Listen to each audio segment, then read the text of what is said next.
gaa'ela keessatti abbaa manaa gaarii yookaan haadha manaa gaarii ta'uun yookaan jaalallee gaarii ta'uun filannoo osoo hin taane dirqamaa jechuudha. Relationship keenya keessatti shamarran yookaan jaalallee nuun qabnu amala akkamii qabdi yookaan immoo ogeettiidha yookaan beektuudha kan jedhamu yoo maal gooteedha. Haadha manaa gaarii kan jedhamtu yookaan haadha manaa ogeettii taate haati warraan amala gaarii qabdu miira akkamii agarsiisti yookaan immoo jaalalleen amala gaarii qabdu wantoota akkamii agarsiisti. Viidiyoo kana ilaalteen xumurtu taanaan hin eegaliin. Yoo akkam jirtu jaalatamtoonni fi kabajamtoonni hordoftoota koo maatiin Horoon Inspire warri taatan akkamnaaf jirtu. Tole egaa guyyaa har'aa barnoota baay'ee namatti toluuf barnoota baay'ee nama barsiisa jedhee yaadu muraasa isaa isiniif qabadhee dhufiitan jira. Tole egaa amaloonni haadha manaa gaarii yookaan jaalallee gaarii ta'an isaan kamidha isaan kan dhiiroon shamarrarraa hawwan shamarran immoo dhiirotarraa amala isaan hawwan yookaan dhiirri amala gaarii qabu kanadha yookaan immoo shamarri amala gaarii qabdu kanadha kan jedhu wal faana ilaalla. Hanga barnoota godhumaatti na faana tura. Tole egaa shamarran jaalalleen isaanii amaloota gaarii irraa hawwu yookaan immoo haati manaa amala gaarii qabdu haala kamiin beekama kan jedhudha jechuudha kan wal faana ilaallu. Jalqaba irratti inni argamu miira tasgabbaa qabdi. Haati warraa gaarii yookaan jaalalleen gaarii miira tasgabbaa qabdi. Miidhamuu dandeessi, gaddi bu'uu dandeessi, rakkoo baay'ee keessatti darbatamuu dandeessi. Garuu wanta sana hundumaaf inni iyyitu eewwachu. Garmalees sammuu isheetti hin qabdu jechuudha. Sammuu tasgabbaa waan qabduuf madaaltee yaaddi. Miira ishee yeroo hundumaa seeraan ni to'atti. Waan hundumaa irrattuu miira tasgabbii qabdi. Wanta itti aartu adda baastee beekti yookaan immoo wanta itti dhufaa jiru san adda baasuutiin tasgabbiitiin ilaala. Dhiironni yeroo baay'ee miira shamarran miira akkasii qaban baay'ee jaallatu. Akkanumallee dhiirota miira gaarii qaban shamarran ni jaallatu jechuudha. Ati yoo obboleettii kee amala akkamii qabda? Jaalallee keef yookaan abbaa warraa keef. Inni lammaffaa irratti argamu jaallatamuu ishee ni jaallatti. Shamarri amala gaarii qabdu yookaan jaalalleen amala gaarii qabdu jaallatamuu ishee san ni jaallatte jechuudha. Namoota tokko dhugumaan jaallachamuu isheef kennaa biraa irraan barbaadu. Jaalalli ishee sun gahaa akka ta'e waan beektuuf jaalalli ishee sun guutuu akka ta'e waan beektuuf jaallatamuu ishee san haala gaariin jaallatti.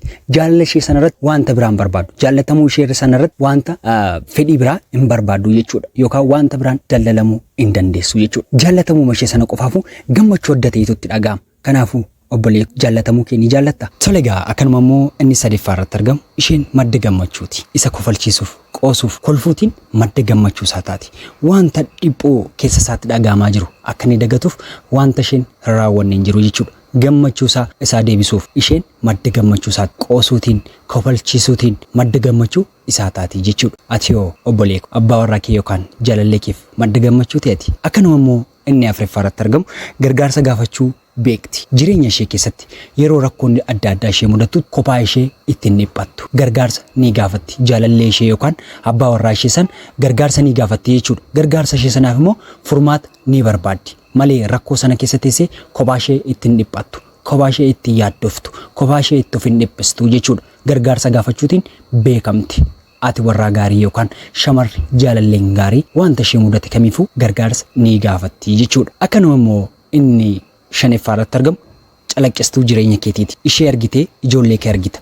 Yoo nama hubataa taate oolmaa waaqayyo siif oolu, oolmaa rabbiin siif oolu hubattaa jechuudha. Ishee qabaachuu keetti ijoollee kee yookaan daa'ima kee yogguu agartutti oolmaan siif oole, gochaan siif oole, amala qabeettii kan jaalala qabdu, kan jaalala laachuu beektu, hubattuu kan taate rabbi sii laachuu isaatti rabbii kee galateeffata. Rabbii keetiif galata laattaa jechuudha. Kanaaf isheen calaqqistuu jireenya keetiiti. Inni ja'affaa irratti argamu ofitti amanamummaa qabdi. Waan hojjettu, waan dubbattu, waan filattuu fi waan raawwattu kamirrattuu isheen ofitti amanamummaa guddaa yookaan ofitti amanamummaa olaanaa qabdi jechuudha. Eenyummaa isheetti maal akka barbaadu, eenyummaa isheef maal takka malu, uffannaan akkamii akka isheerraa bareedu, dibanni akkamii akka isheerraa bareedu ofitti amanamummaa waan qabduuf konfiidensiitiin gooti. Wanta gootu kamillee, wanta dubbattu kamillee, wanta sochootu kamittirriyyuu ofitti amanamummaa guutuu qabdi jechuudha. Kanaaf ati yoo obbolee koo ofitti amanamummaa qabda. Inni torbaffaa irratti argamu sammuuf qaama afuura ishee ni jabeessiti. Sammuu ishee dubbisa adda addaatiin, kitaabota adda addaa dubbisuutiin yogguu sammuu ishee soortu, akkanuma immoo afuura ishee immoo sagaduutiin, kadhachuutiin, solaata ishee solaachuutiin, rabbii isheef bitamuutiin jireenya ishee dabarsiti jechuudha. Yeroo hundumaa sammuun ishee akka inni beela'u raawwattu, beekumsa adda addaa wantoota hubannoo ishee ta'an barachuu irratti yeroo ishee dabarsiti waan ta'eef, akkanuma immoo rabbii isheef bitamtuudha. seeraan eegdee solaata ishee solaatti, seeraan eegdee waaqa ishee waaqessi. Kanaafuu ati yoo obbole haadha warraa gaariiti moo jaalallee gaarii? Seeraan hubadhu. Inni 8ffaa argamu namoota waliin hariiroo gaarii qabdi. Namoota ciccimoo ta'an duukaa walitti dhufeenya guddaa qabdi. Hollaa ishee illee haa ta'u uummata safara ishee jiraatu duukaa waliigaltee guddaa qabdi. Ijoollee ishee duukaallee nama kamiyyuu duukaa dandeettii waliigaltee jiraachuu qabdi jechuudha. Yeroo tokko dhageessanii beektu kophaa galeessa kun bineensa duukaa jiraachuu hin dandeessi namoota wal jedhan dhageessanii beektu jedhee nan amana. Kanaafuu namoonni namoota duukaa walitti dhufeenya qaban jireenya boqonnaa qabu, jireenya gammachuu qabu, jireenya haala galfii qabu, carraa jiraachuu guddaa qabu jechuudha. Kanaafuu inni amaloota shamarran gaarii yaadan yookaan immoo haadha warraa gaarii ta'an yookaan jaalalleewwan gaarii ta'an keessaa inni 8ffaa argamu hariiroo gaarii qabdi nama kam duukaa jechuudha.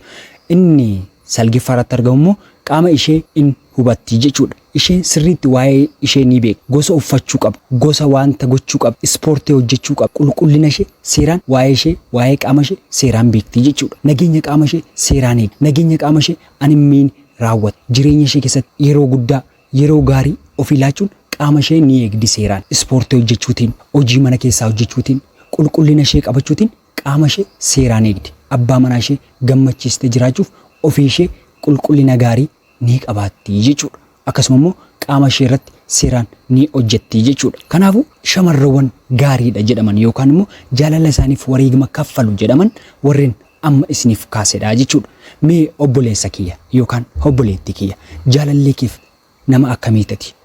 Haadha warraa kee akka ittiin qeeqxuuf osoo hin taane akkasiin iddoo mudaa keessanii waliin cufattaniifidha kan hin kana siniyaase. Akkanuma immoo warroonni ganaa gara gaa'elaatti yookaan gara jaalalaatti seentan seeraan hubattanii seeraan ilaaltanii akkasiin haadha warraa gaarii filattan wanta barbaaduuf jaalala keessatti yookaan gaa'ela keessatti haadha manaa gaarii yookaan abbaa manaa gaarii ta'uun filannoo osoo hin taane dirqama. Kanaafuu waan baay'ee irraa barattaniitu jedhee abdii guddaan qaba. Waan baay'ee akkasiin irraa hubattan abdii qaba. Akkanuma immoo yoo isinitti toleete like, share, subscribe gochuun maatii keenya ta'a. Akkasuma immoo hiriyoota keessaniif qooda waan nafa turtii gaarii.